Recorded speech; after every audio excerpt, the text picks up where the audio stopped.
I was I was living a criminal lifestyle, and I did not see at that time how going to college was going to ease my circumstances in my community, in my household. It wasn't in my heart. And shortly after graduating high school, I wound up in the penitentiary. I failed kindergarten and I failed the 8th grade. So by the time I went to the 9th grade, I was a gang member by then. At that point, like, I was ashamed already, feeling like the class that I was in is already in the 10th grade, which made me feel like I was a failure. You know, stereotypes you hear about Asian kids being super smart. I was not one of them. And so that kind of like really messed me up. I felt that the only path for me was to be like a criminal. I mean, it was something that I thought I was good at, and something that gave me those accolades from peers that were also degenerates. Though I enjoyed going to school, I still had my other issues that I haven't even dealt with. I got involved in gangs and different things. And, eventually I was arrested and I was sentenced to basically death by incarceration when I was 20 years old.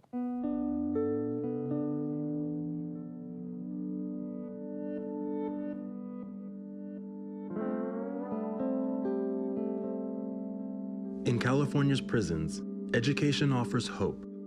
Incarcerated people obtaining associate degrees was common. But in 2016, Cal State LA brought bachelor's degrees inside, making California a leader in prison education. It is at Lancaster State Prison in Los Angeles County where the story of 4 men, 3 facing life without parole for crimes related to murder, begins. For them, and many like them, pursuing a bachelor's degree would become the first step to transforming their lives and finding redemption.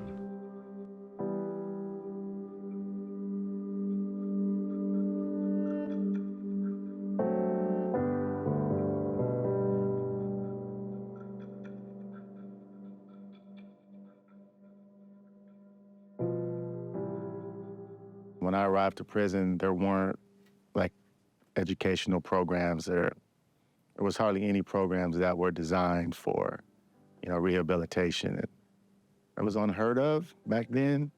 And me having life without the possibility of parole, a lot of the programs that were available, like AA and NA, they happened on the weekends, and education and all those things weren't afforded to us. I had been to maybe 6 different maximum security institutions. It was just a cycle of just violence everywhere. It wasn't until like 2012 when I actually went to Lancaster, California State Prison, Los Angeles County, where the population there was really like, they were really involved in like higher education and things like that. I wound up going to the hole, which is the prison inside of the prison. And when I got out, I was sitting in the classification. And that's where I met Mr. Hobbs at. He was the supervisor of all of the counselors. He said, so listening to you, you sound like a really nice guy. He said, but looking at your file, you seem like a real prick. I was like, wow, okay. So he told me, you need to stop arguing with these staff members because they write something and put it in your file and it sticks with you. And that's a wrap. And then prior to me leaving, he said, how would you like to come work for me? And I was like, wait a minute. So Hobbs saw me, and he made me actually feel like a whole person, something that very few people had ever done. And he suggested that I attend college, and he actually taught one of the courses. So he was like, and I'll teach the speech course, so you're going to be in my class. So that's how it begun. That was my very first class was speech with Hobbs. And from there, the process begun.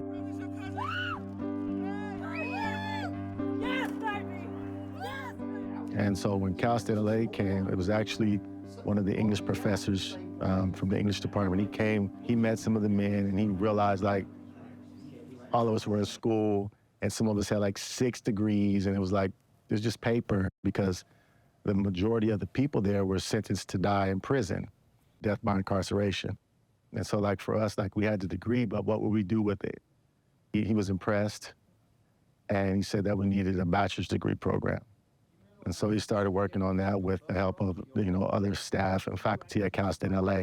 and we eventually got a program. Do a lot of stuff, and often in an exam, you know, a lot of the time is pre-writing, understanding the question, jotting down thoughts and things like that. You haven't actually started. Cal State LA was awarded some money from the Department of Justice, and then also we got a grant from the Mellon Foundation and from the Vera Institute as well. And those monies were the monies that were able to start all the BA programs and all the work we're doing in prison.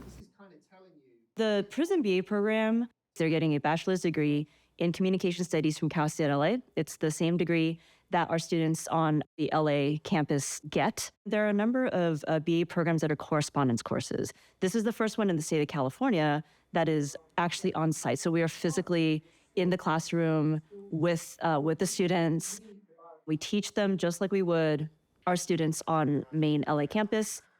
And so initially there were issues because out of the 25 people that were enrolled in the program, 22 of us had life without the possibility of parole.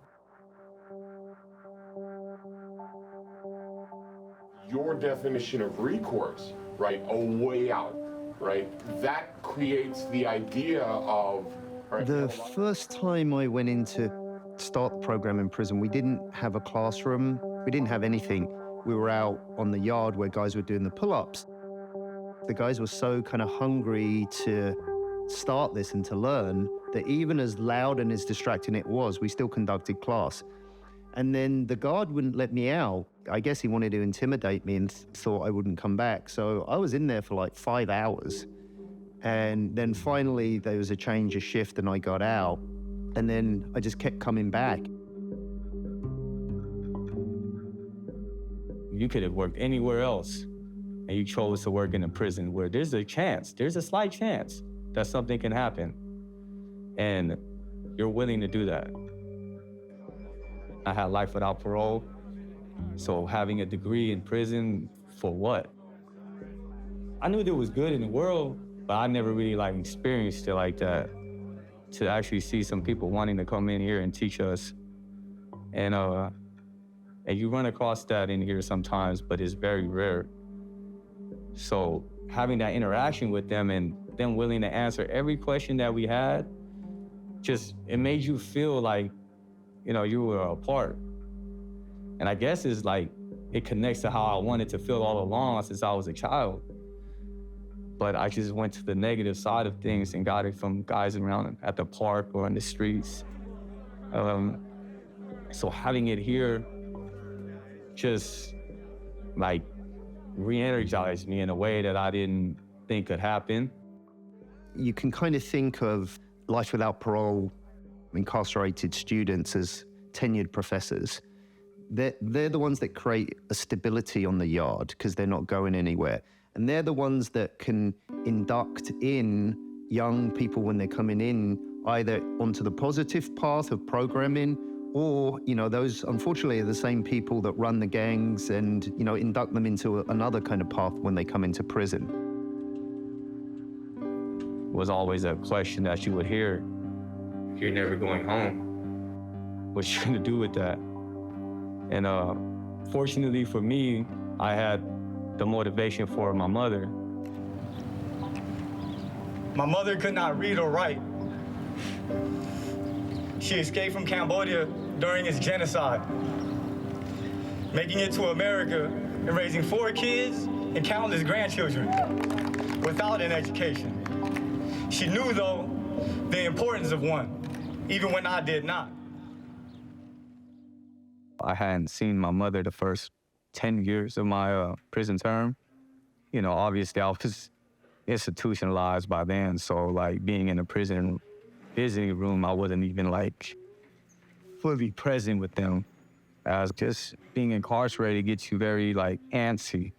At the end of the visiting, my mother said, "I love you," to me in English. And I've never heard her say that. As I keep playing it back and I'm like she say that, you know what I mean? And this is before my full-on transformation or journey to change.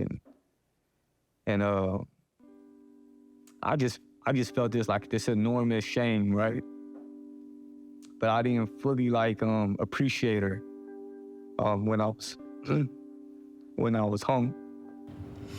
In 2019, during the fall semester, my mother passed away due to stage 4 lung cancer. My educational journey is because of her.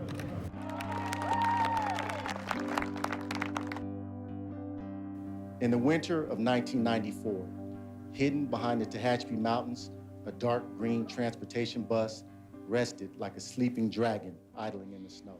Before we started the BA program, I was in a place where we were already doing inner work. We were doing a tremendous amount of inner work. That was the culture of the facility that I was on. That environment was conducive to my transformation, and I played a part in developing other programs and helping other people. And all I needed was the right soil, the right environment to be able to grow. When Dr. Roy came in, the way he talked to you, the way he interacted with you was as if you were a human being, and you don't get that while you're in prison. This is the first time that we got to talk to people who weren't officers, correctional officers or staff. And then we got to share with them like what it means to have life without the possibility of parole, to know that you're gonna die in prison, the impact that it has on not just us, but our families and everybody else as well. When they say, oh, you guys are gonna get a comm degree, everybody's like, a what? What can you do with the comm degree? And as each semester passed, you know, it just started opening our eyes to how we communicate with people, how so many misunderstandings in prison happen, and it really kind of just changed everything. Narratives that are set in place about the people who are sentenced to die in prison. Like you have to paint us, these individuals, as these type of monsters to make that make sense. And so we had to combat against that, like this really deep-rooted understanding of who we were as people. So it was this discourse taking place like, why would we want to give them, why would we waste money, you know, educating some people who were going to die in prison? Like, it doesn't make any sense.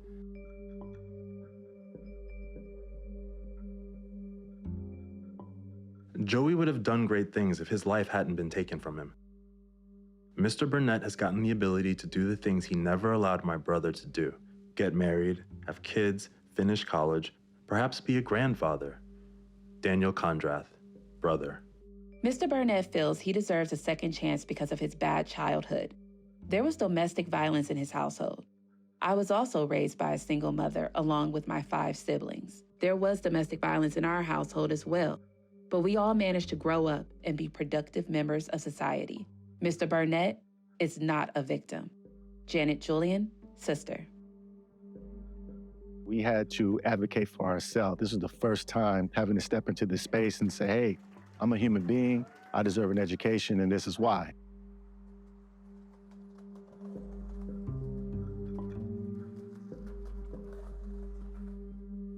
Well, there are colleagues in the legislature who still, who still believe that once you've committed a crime, that's it. You shouldn't be given the same rights as everybody else.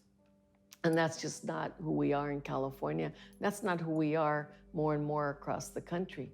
But, comments like, well, why invest in them? Why spend money on them? They committed these crimes. They don't deserve this. As if to say, well, let's punish them for the rest of their lives.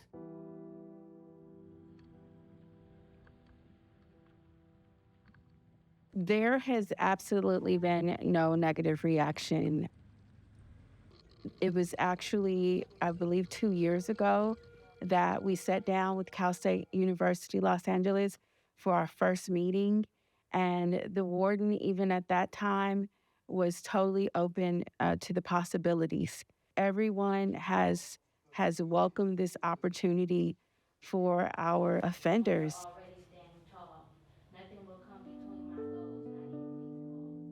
Monetarily, financially, okay, they're not having to pay, but they're having to pay in other ways. So if they are taking the time to make themselves a better person, because they're incarcerated, they got to set everything else aside in their personal lives incarcerated personal lives to come here, be self-disciplined, to go through the rigor of class.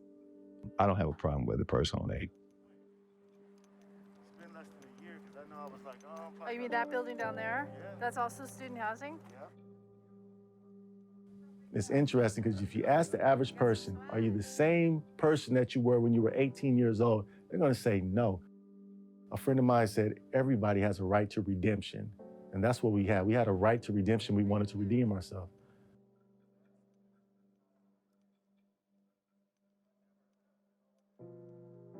In the kind of hierarchy of prison, there's a status that comes with life without parole. It's very different than being in there for, a year or two.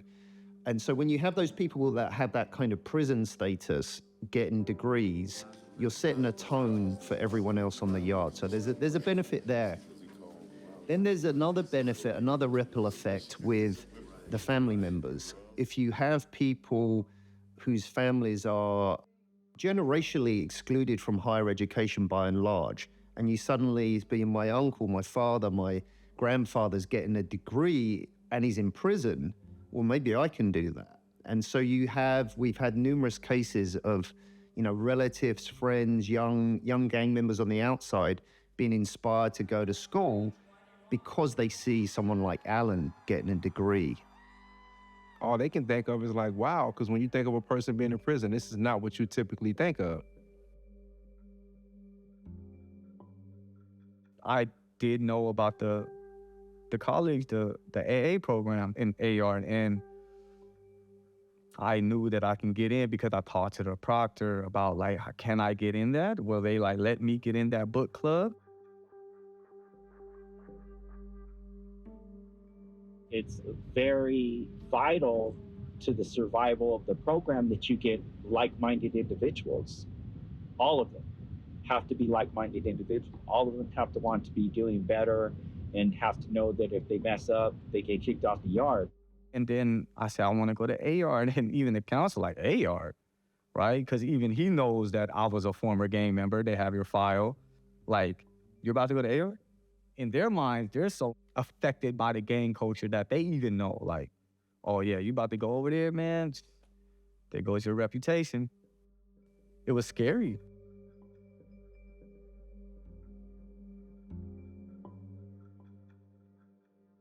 I remember the day when they told me to transpack, to move your stuff, gather your things and go to AR. And the gang guys that's on the yard, they obviously hear it. Like, Yin, pack it up. And they're like, where you going? Like, and I've been saying I'm going there, but for it to actually happen right now, I'm like, oh, man, I wonder if they're gonna like take off on me right now because they know I'm going over here. And you know what? They were happy for me. They shook my hand, gave me a hug, and wished me the best. Which I was like, man. Right? And, that was another like stone that I was able to put in this, foundation, because even those that were in the negative lifestyles wanted to see somebody do better. Like it's in them, like it was in me, like it was in every Cal State brother that you guys have interviewed, and it's in them too. It's just, how to bring that about. And yeah, it was. I hurried up and pushed that cartel.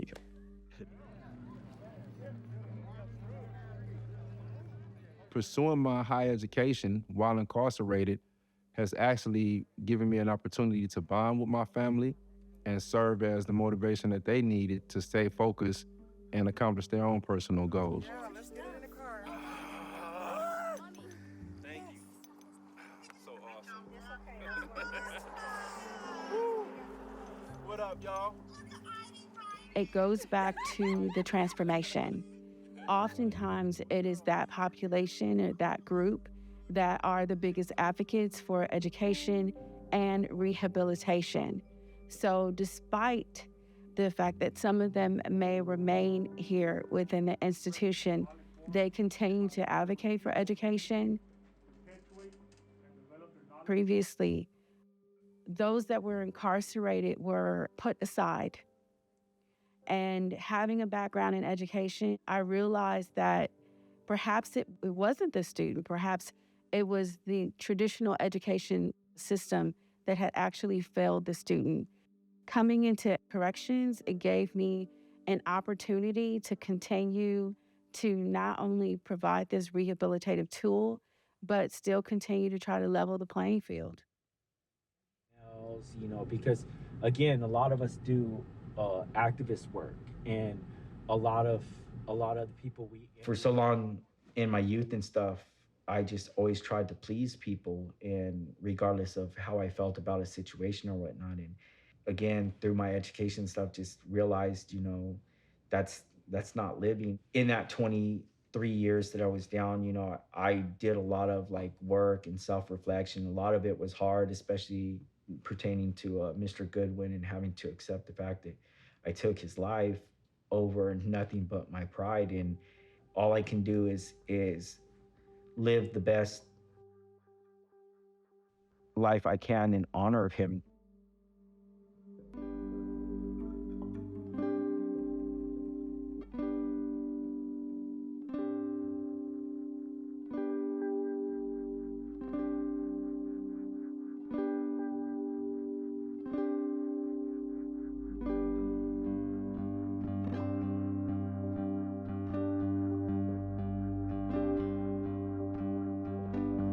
Getting the slang and bang, but what I now understand, and nobody back then seen to ascertain and explain, is that me and that uncool group of youth who thought we were. I wrote a curriculum for the parole preparation workshop, which was the first 10P group.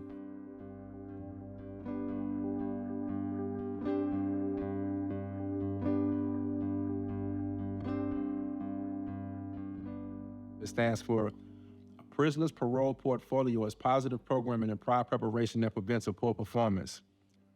And when I wrote this curriculum, it was based on my own needs, what I needed to know about parole or how to go to the Board of Parole hearings.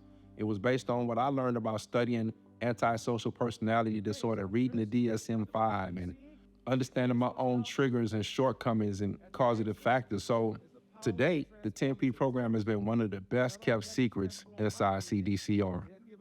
It was born on a level 4 maximum security 180 yard in adversity. To rehabilitate the image of people, hearing her story, does it cause you to grow in empathy and take a second look at what you may have done and landed you here? And we just had a milestone event that was so incredible. So the Survivor Offender Mediation Seminar that just took place in Lancaster, we had Cheryl Ward Kaiser, who was a crime survivor, and Lester Polk, who was the offender, sit down and talk. And I brought community there to support. That judge didn't want to give it to you. And it was such a powerful event and a real milestone for, like I said, not only myself and the 10P program, but just for humanity.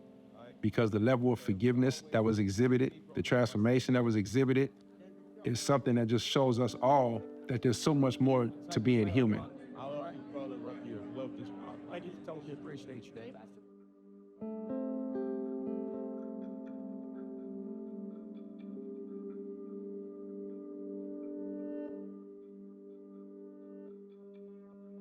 Intercultural communication is all about understanding difference. It's about understanding if there's somebody who is different than me, how do I communicate in a way that is productive and leads to understanding rather than division.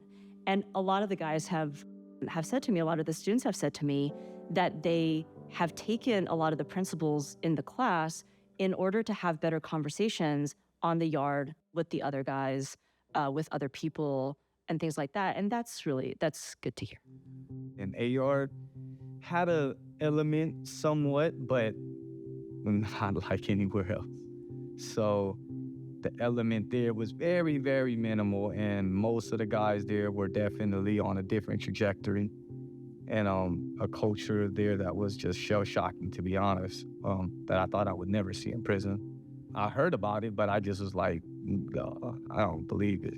But, pursuing college is what allowed me to see it and believe it and know that prison doesn't have to be like that. The BA program is a BA in Com Studies. What's different about it is that it's designed, all the faculty are trained with this goal of the kind of cultivation and transformation of human beings is kind of baked into the program. So to give you an example of that, what we try and do in the training is as faculty create their syllabi, we encourage more innovative, creative assignments that allow for a kind of space of reflection and allow for a space of not just personal transformation, but kind of imagining a better world as well, and then kind of trying to give the students the tools to achieve that better world as well in some kind of way. Justice embodied in the Declaration of Independence. They were actually giving us tools on how to frame our conversation, different ways of how we could look at the world through communication studies. And so it was a win-win for all of us, I think, at the end of the day. And what I found out or what I realized during that, this is how we need to have these conversations, not just inside a prison in a classroom setting, but in society as a whole. People need to know, there is a reason why people grow up and commit crime. Yeah, we're excited. Yeah, it's good to have young people involved in this type of work, as well. Yeah.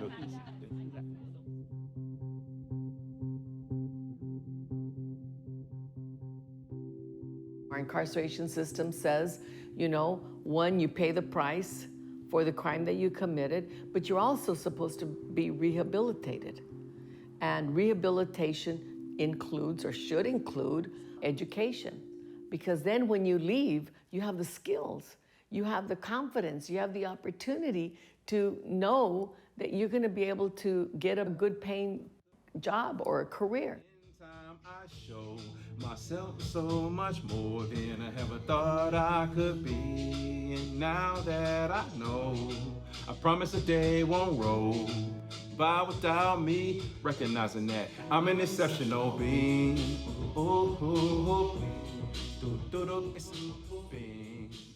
This is just my personal perspective on it. So I don't want to say I'm speaking for Cal State LA, but the real value of the educational process that for me, it has nothing to do with the kind of getting jobs, the recidivism or anything like that.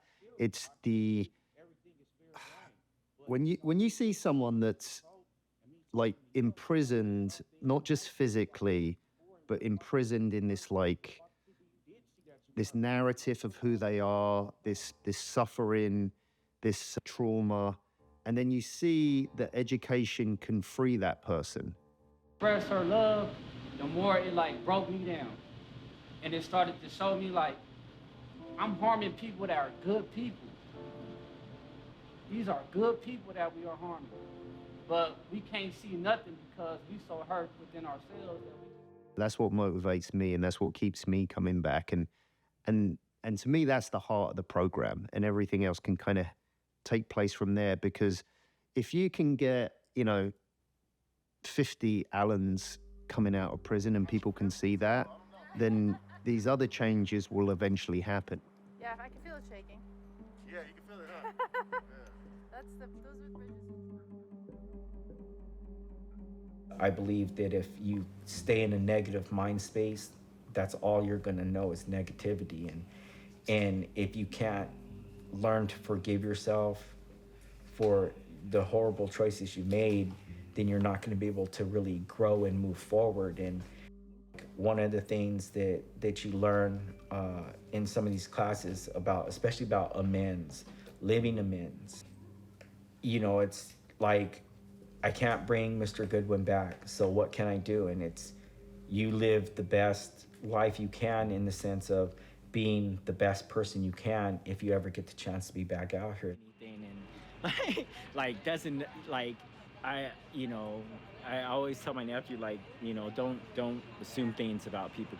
You don't know anything That's about right. these people, especially strangers. That's You totally don't- true. You don't know what they've been through. You don't know what they That's a good live point. with and all that stuff. And Not and I going told him, back to the old habits or the old things that you used to do as far as criminality and all that stuff. We're representatives of our cohorts, Cal State LA, the people that believed in us, helped us, You know, and like through like our education, right? Like that's why we're so fortunate, bro. Like to have gone through that experience that we went through, bro. You know what I'm saying? That knowledge, you know, of critically thinking about shit. You know what I'm saying? And being able to, not just the academia, 10 Ps and Gogi and AVP, all these other educations that are very seldomly appreciated, Right. And don't really people don't really understand that, you know, can really help you. When I was growing up, you got people getting beat up, molested, their parents are smoking, all this stuff taking place in the house. Then they're supposed to go to school and learn. Yeah.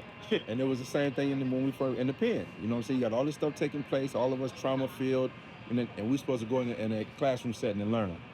It wasn't until we got those other educations, like you talking about that, you know, like me specifically, I was able to sit in a multicultural, you know, multi-ethnic room and really appreciate and respect everyone. Yeah. Because that's what the Cal State cohorts were. There was just this melting pot of, like, you know, beauty, humanity, wisdom, and everything just swirling. So those two educations I won't say two, have to go together.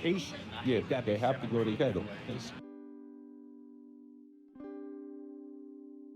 I got out in June of 2020, and I began to continue to take classes on the outside at Cal State LA.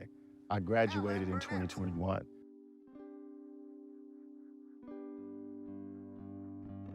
There was times like when I was in prison, I used to sit on my bed and think like, God, how cool it'd be to just step on the campus, you know? And so now here it is, I'm getting my degree, and I thought that I was never gonna get out of prison. I'm still happy about it, honestly. It took me like 2 months before I actually put my cap and gown in the closet. Like, I'm just gonna leave this out here and just look at this for a little bit. I'm gonna be brief. I wanna thank the department. Thank you for allowing us to have the opportunity to have this program here on the Progressive Programming Facility. And I wanna thank Cal State LA for taking the chance on us on life without the possibility of parole inmates sentenced to death by incarceration. That's what that means. I want to thank the professors. Y'all changed our lives. When I say you having my degree and everything that I learned while I was in Cal State LA, it's helped me to be able to like step in these spaces and contribute. I'll say that. Oh, shoot, that's on camera. Yeah. Don't edit, don't cut that out. Don't cut that out. Since I've been home, I also walked the stage on the campus, and I graduated magna cum laude. You know what I mean? So it's been, man, quite the journey. And the educational aspect of it is really powerful, and it gives me a strong sense of accomplishment that I'm so grateful for, and no one can take that away from me, because once you get that education, it's yours.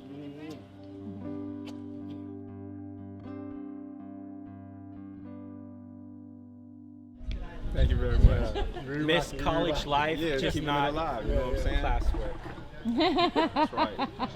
Do not miss that at all. For me, my whole drug use and stuff was surrounded by my insecurities and these traumas that I experienced that I didn't know how to process and I didn't know how to deal with. And one of the things in the process of me doing all these classes inside and learning all these things of how to process this and how to let things go and how to just move forward, I still have insecurities, but like they're not as dominant as they once were.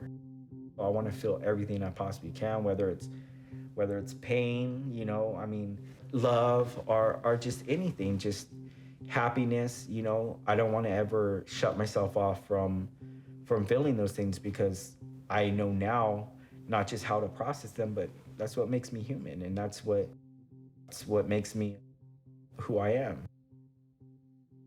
Don't have it to today, and at that time I didn't have it at all either. So, but she was mad at the kids, and I was like, man, it is what it is. Like, people gonna know. Nothing wrong to be like prideful of your reputation and whatever it is that you pursue, whether you're, you know, a sports player, a lawyer, or, you know, you want to be good at what you do, like, right? Like, this is why you work hard. This is why you learn, and the criminal lifestyle is no different, right? Like, they want to be good at what they do, right? To be released from that, I believe, like, it takes a lot. It takes like a community effort. Not everybody's gonna get to have some type of moment, right? Like I was able to have with my mother to break a bond that I had secured my life to.